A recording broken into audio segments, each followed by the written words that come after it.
Jared Poland, FroKnowsPhoto.com, and this is the raw file edit of the week, which is brought to you by Drobo, who ran that really cool contest and ended up giving away 2 Drobos instead of 1. And I still need to email. I still need to mail out the one to David Lara. He was one of the winners selected, so thank you, Drobo, for sponsoring this video. So this photo comes from the 5-minute portrait that, if you did not see the one that was recently posted about this whole photo shoot that was taken with the D3100 and kit lens, click the screen. Click my head right now. There's a box. No, don't click my head right now. Click on the screen. You'll see where to click to take you to see that 5-minute portrait. But this is about editing this raw file that was taken at 1/30th of a second, f3.5 at ISO 1600, 18 millimeters, using the 18-55 VR kit lens from Nikon, and shooting with the D3100. So yeah, I took this file,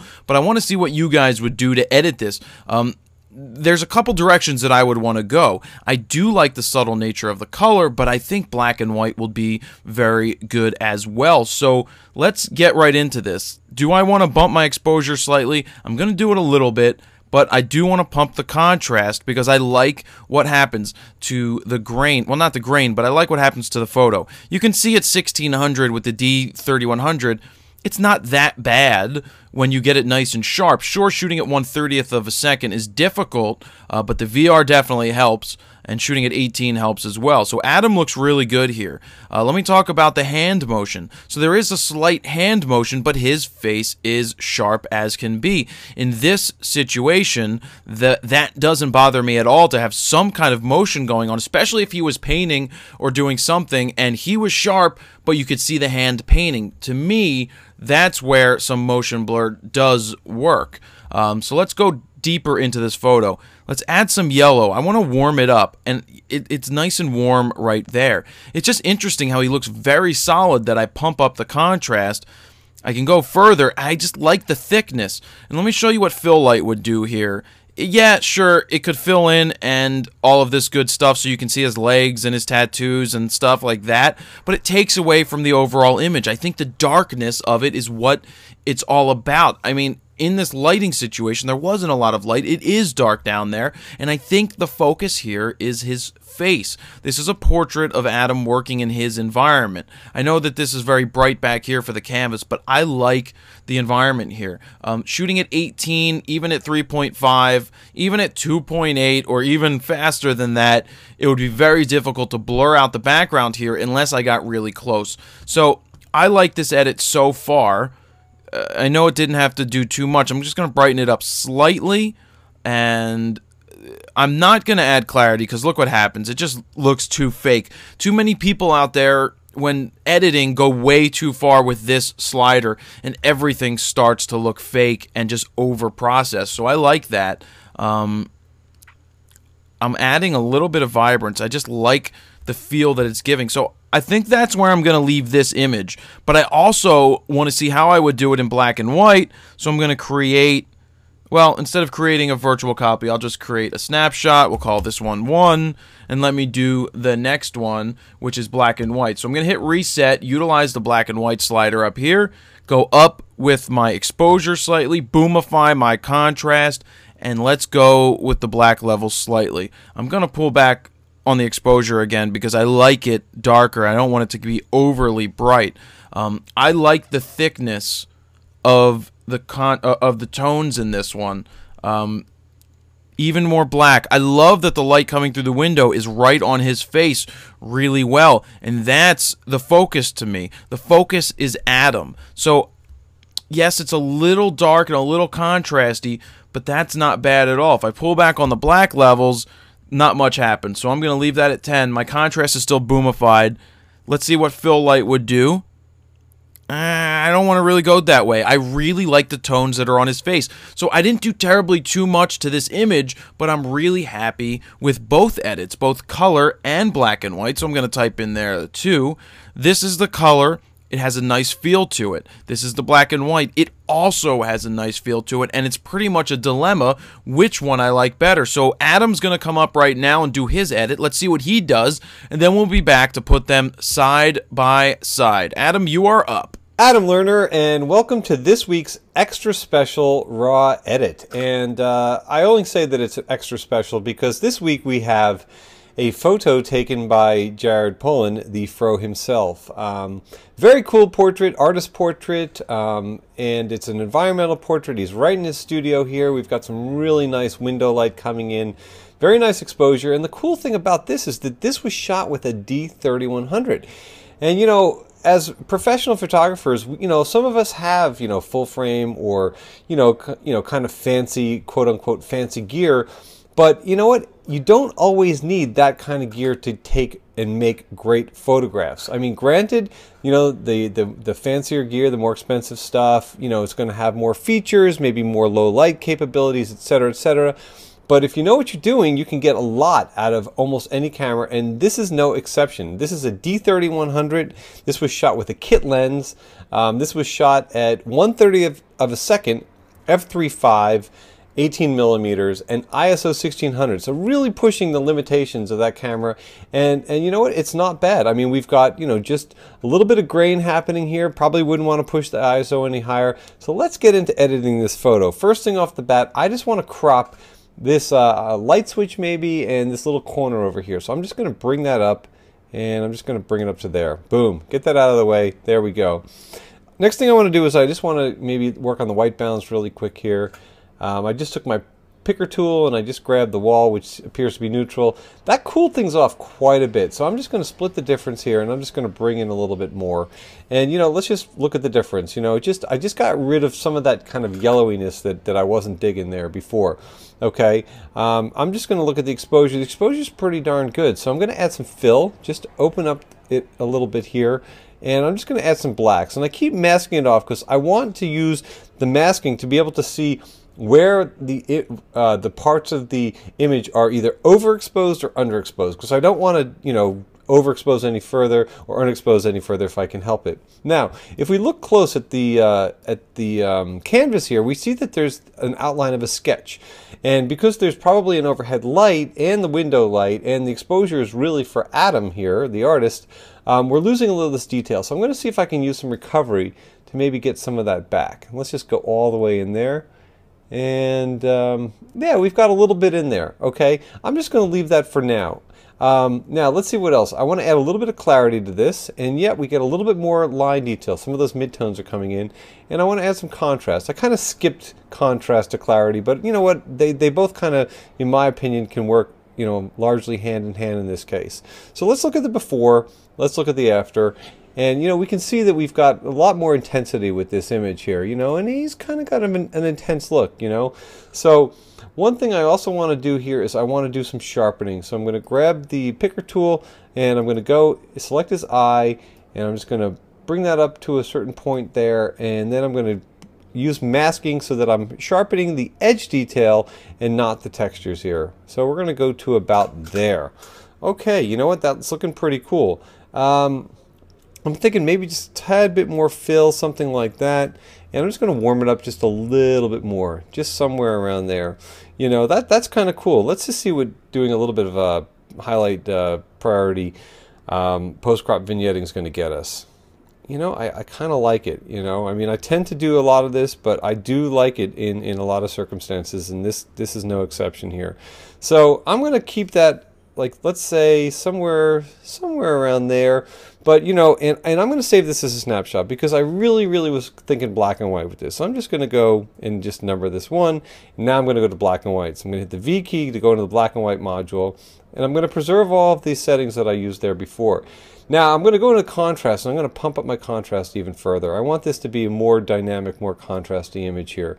Clarity, I'm going to keep it about there, and I'm going to add maybe just a little bit more fill.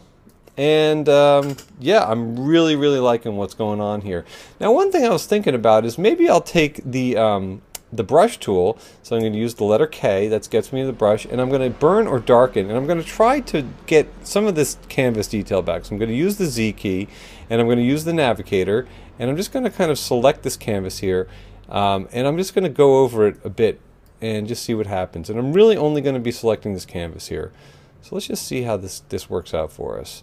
Let's see. I'm just going to darken that a little bit more. yeah, you know, we got some of the detail back on here. You know, that's kind of cool. All right, so I'm just going to go over the canvas here. And you know, it doesn't have to be perfect or exact, but I just want a little bit more of the information that was kind of blown out over here. I just want to get some of that back, and I'm just going to paint that down to here. And you know, I'm starting to see things going a little bit gray, so once we zoom out, we're going to have to decide if this is something that we even want to keep. All right, so I'm just going to kind of go around here, and I'm just going to leave that like that. K tool again, and I'm going to zoom out. And let's see, you know what? It kind of gave it a brownish tint. Let's look at the before and after. I don't like it. I don't like it at all. So I'm going to go back into the K tool. I'm going to select this dot here, and I'm going to hit delete. You can see the overlay where it went, but I'm going to delete it. We're going to get rid of that because I'm not really digging what's happening there. So let's see what we can do here. I'm thinking that this is pretty cool, and you know, maybe let's just add a little bit of split toning here. You know, that might just kind of perk this image up a little bit. So let's see, highlights. Let's use highlights in kind of a yellowish tone. Ooh, very nice. It's almost like a sepia. And then shadows we will do in blue. That tends to be some kind of a starting point that I like. So let's get this more magenta-y looking, somewhere around there. And let's see, I'm gonna, no, not orangey, somewhere in like that kind of area there. And let me see, let me just play with this a little bit just by sight. And we're just gonna keep that right about there. That's kind of cool. Let me just mess with the saturation a bit, bring that down just a touch, bring this saturation down. I'm gonna actually bring it down a little bit more because I want this to be a little bit more subtle, just to preserve kind of the black and white nature of this. And, you know, if we turn the split toning off, you can really see the difference there. You know, just a subtle amount of difference, but I like this. It gives it, you know, maybe just a little bit more warmth, just a little bit more of a classic feel. So this is going to be my edit. I'm going to save this as snapshot 2, and there we go. So snapshot 1 was color, and you know, I'm okay with this. I'm not in love with this, but snapshot 2, black and white with a touch of split toning. This is where I'm at, and let's go off and see what you got, Jared. And we are back. We have 3 edits. I did 2, 1 color, 1 black and white, and Adam did a very silvery. What do you call that? Silvery is fine. Yeah. Yeah, it's cool. It's really cool, and it's always difficult to decide whether.